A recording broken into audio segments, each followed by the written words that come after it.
Welcome to Amplifying Leadership and Tip Thursday with Tara, your weekly dose of practical leadership tips and strategies you can apply immediately to your team or your work. I am Tara Lehman, founder and CEO of Amplifying Leadership. Each week, I'll share insights and takeaways designed to help you build, enhance, or grow your leadership skills. It's actionable guidance you can use right away. Visit us anytime at amplifyingleadership.ca. Hi, everybody, and welcome back to Tip Thursday with Tara. So I thought we would wrap up our month on delegation and empowerment. And I want to talk about something that I've noticed when I do work with leaders or business owners. I find that many leadership challenges that they have don't actually start with the delegation piece. They start with a shift that people aren't always prepared for when they move into leadership. So here's what I mean. When we are put into leadership or we become leaders because we're really good at what we had been doing, you might know the job, you know how to maybe solve a problem, and you're getting the results. So now people trust you. And then all of a sudden you get that promotion and you're leading a team, which maybe you've never been trained for. What worked before for you suddenly doesn't work the same way. I mean, process is different as more you go up the corporate ladder, so to speak. I do remember one time working with a business leader who, they were very knowledgeable. They knew their stuff. And if there was a problem, they could solve it. If a question came to them, they always had the answer. And if someone needed to get something quickly, they would be right there jumping in and making sure it happened. So the challenge wasn't the capability or the skills. It was that everyone had learned to rely on this person. And when we rely on one person, we get exhausted and frustrated. So the leader might suddenly be overwhelmed and tired, or the team might be confused or frustrated. Growth for them was becoming a bit difficult because way too much flowed through the one person, them.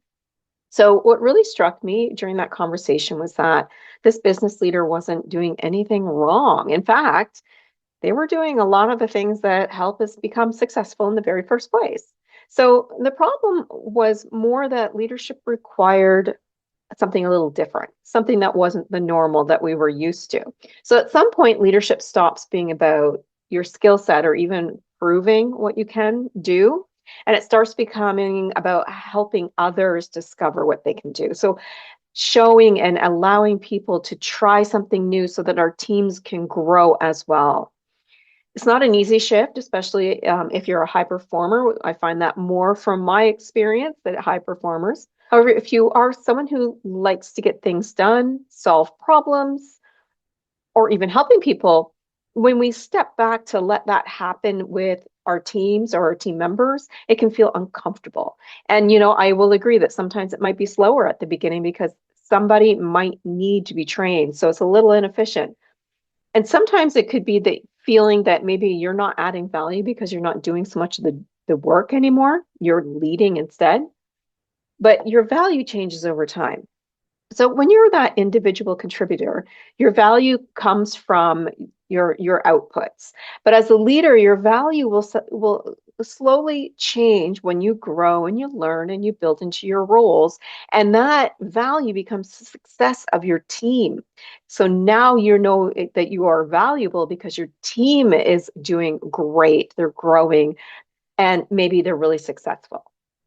That's a very different way of measuring success. And it is one that I will admit many leaders do struggle with. So as we finish this month's conversation on delegation and empowerment, I think I want to pose a question.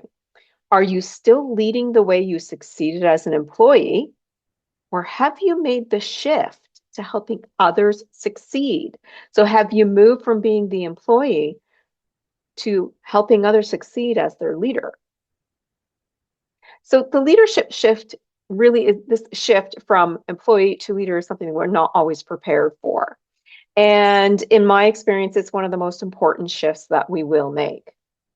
So remember, the most rewarding things about leadership isn't being the person with all the answers, but watching someone else grow because of maybe the opportunities, supports, guidance, and training that we as a leader has provided to them.